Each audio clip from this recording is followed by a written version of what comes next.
Hey there everyone. Today is a long-awaited video. We have the Carnage from the Gt4204 and the destruction that happened on the Project Black Hole.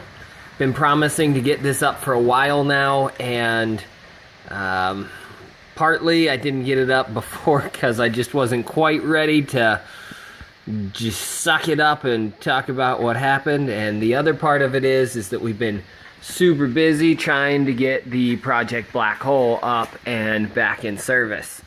I'll talk a little bit after we go through this about what we've been doing. So anyway, let's go ahead and give you an overview. So as some of you know, but others probably don't, I was out taking a friend of mine for a ride in the Project Black Hole, and to the date yet, we have never just flat-footed the black hole, put the gas pedal all the way to the floorboard, and just let it top out. And that is mostly because it's not the acceleration that's too fast. I mean, that's certainly controllable. It is the miles per hour. It gets to a point where it's just not safe, and so we back out of it. On this particular run, I was in it, and I was probably at about 3/4 throttle. We were doing about 70 pounds of boost between the two of them, and the GT was in full song, and all of a sudden there's just a pop. It almost sounded like there was a boot that blew off, but it was not a boot. What you can see here is the Carnage. We're still not entirely sure. Let me go ahead and set that down there and see if we can get it to focus for us. We're not entirely sure what happened here. Some of this happened from it, getting spun around, the weight of it still beating against the housing. Other parts of this may have happened. It kind of looks like the fins just kind of shattered. They literally blew themselves off of here, but there's really not a great way to tell on here what it was. But whatever it was, again, I'm gonna try to see if I can get down in there. The GTs use a boreless compressor wheel, and you can see that basically what happened is either this thing just twisted it off right at the hub, and that's the cause of the failure, or once the fins decided to let go, got off balance, and it just twisted itself right off the back here. To show that better, let's grab the CHRA is still completely intact, but what you can see here is you actually have part of that boreless compressor wheel that was holding everything still together in there. Obviously it puked oil because it was no longer a perfect seal, but yeah, this guy, maybe through multiple cycling, over years of use or whatever it's been, but this boreless compressor wheel gave up the ghost. Now, this is a cast wheel. They also have versions that are forged milled wheels. That may have held up better than this cast wheel, I don't know. Again, this was an old unit. It had been rebuilt, put back together, and did quite well for several thousand miles, and really we only saw this failure when we were pushing it well outside of its comfort zone. 50 pounds of boost off of a GT is probably well outside of what it should have been doing. Again, we were just pushing it kind of for this exact reason, to see how much it would take. Anyway, so what happened is, whatever caused that distraction, you can see it chewed up the inside of the compressor housing. Let's see if we can find it here. Yeah, you can see a little piece of fin stuck in the surge port there. I thought that was a nice touch.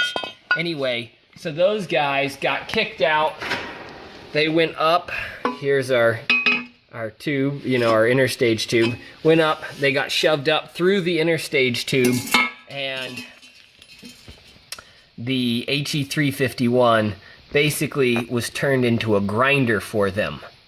So there were large chunks of fin that were just sitting here right at the mouth of the HE351, and as it turned, it just chewed him. It just kept chewing and chewing and chewing and chewing, till we stopped, got pulled over, and pulled the bits of fin. I've got a Ziploc bag with all of, well, I won't say all, but some of the remnants of these fins on there. So you can see kind of the dust. This is right where, you know, this is obviously coming out of the interstage pipe. It's right where this HE351 wheel was. And it just sat there and it just ground it. So before I cleaned all this up, I wanted to be able to show it to y'all. It does look, some of it, we tracked it through up to the mouth of the intercooler, and of course by there it was substantially less. There were a few on the intake side of it, coming out of the intercooler, and we found 1 or 2 specks in the intake manifold. Obviously this is aluminum. Going to do our very best to pull everything apart and clean it up, vacuum out the intake manifold. We've pressure washed and cleaned and degreased the intake, or the intercooler, and all the lines. And while we were doing this, so that's kind of the carnage there. While we had all of this apart, we switched over from a Gt4204 to an S475. I did a little video on that when we got it in, but there were a couple of things that we didn't like from when we had fabbed it. One of them is we didn't have a interstage pipe, so coming out of the high pressure turbo to the intercooler, we didn't have one that was the correct angle, and it made it a beast to get those peak intercooler boots on and off. So what we did is we went ahead and we bought, this just started off life as a U. This is from Crazy Carl's. So we went ahead and bought a 3-inch 180U, and we're gonna go ahead and chop and fab it. Now we have the capability of doing it. This is only 80 bucks, I think, from Crazy Carl, and it's totally worth it. If we weren't doing all kinds of crazy custom work on this truck, we probably would have just bought it.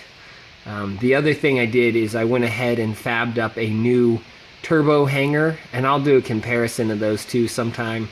Went ahead and fabbed up a different turbo hanger for the primary, because the one that I had wasn't mating perfectly, so it wasn't sealing perfectly. It was giving us trouble. Anyway, so there you have it. Gt4204 could only handle so much, and we have found its limits. And its limits is probably, on an old worn out one, right around 50 psi on a cast wheel with a boreless wheel. Now, that's not to say that with a good fresh unit you couldn't do more than that. The bearings still seemed all right. The bearings in the HE351 were surprisingly good, even after chewing on this thing as long as it did. So another testament to the durability of those HE351s. We're going to take a look on a different video at the thrust washer, the thrust bearing in these guys. I pulled it apart, rebuilt it, got a new wheel on it already, and going to do a little video on that later on. Anyway, that was your update. More for the wall of shame, and hope you all enjoy that. Let me know if you have any other questions about what happened here with the distraction, but yeah, just happy to share that little moment with you. Take care.